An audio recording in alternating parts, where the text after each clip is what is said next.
Јајца, пцовки, навреди и туркање на демонстрантите со полицијата помина отворањето на бугарскиот клуб Цар Борис III во Охрид.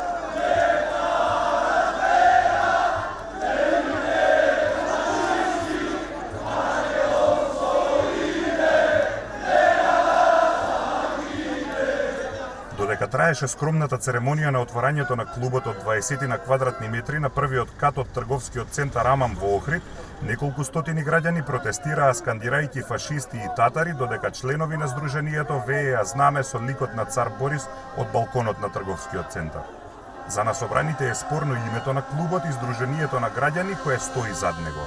Борис III бил бугарски цар кој како сојузник на нацистичка Германија и фашистичка Италија во Втората светска војна ја окупира Македонија, но и делови од Србија и Грција. Револтот е напълно оправдан. Јас мислам дека ова што се случува само во фашистичките земји. И ние уште ако дозволиме да се менува уставо, ние ќе бидеме дел како Украина. Значи јас очекувам се најлошо. Европа, Европската унија го гледа ова и ќути. Немаме ништо против нивната определба. Нека си се кажат како се осеќаат луѓето. Ама имињава се провокативни. Зато се луѓе револтирани. Исто бараме права на македонците во Пиринска Македонија да им дадат право, не само тука. На протестот повика политичката партија Левица, чии приврзаници дојдоа со знамиња на Социјалистичка република Македонија, поранешна Југославија и антифашистички транспаренти. Протестот го поддржа и опозицијската ВМРО ДПМН. Еврејската заедница на Македонија најави и кривична пријава за името на клубот и реагираше дека е згрозена заради величење на фашизмот. За време на Втората светска војна бугарската војска ја спроведува депортацијата на над 7000 македонски евреи во концентрациониот логор Треблинка, од каде никој не се враќа жив. Пратеничката од ВМРО ДПМН Рашела Мизрахи, која е еврејка, денеска од Охрид порача дека ова е неприфатлив историски ревизионизам и повеќе од сериозна провокација.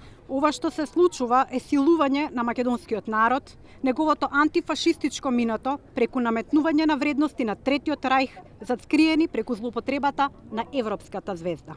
Ова не се европски вредности. Затоа, уште денес на овие процеси мора да се стави крај. Во Здруженијето Цар Борис III велат не сме фашисти. Ние сме легално регистрирано здружение во Македонија кое работи на зближување на двата народи и немаме фашистичка или нацистичка идеологија. Българија, Цар Борис не е осуден никаде во никој меѓународен суд за тоа. Значи, Цар Борис има споменик, тоа го кажав, во Тел Авив, во Израел, може тоа да го проверите. Доколку бил против евреите, немало да има тој таму да има споменик, значи паметник во Тел Авив и царицата Јоана. На отворањето на клубот присуствуваа и бугарскиот амбасадор во Македонија Ангел Ангелов и бугарскиот доктор и филантроп Милан Врабевски. Софија ги блокираше македонските евроинтеграции поради историски и идентитетски спорови. И вас ги обичаме! Бугарија тврди дека македонскиот народ е измислен од југословенскиот лидер Тито и дека македонскиот јазик е дијалект на бугарскиот.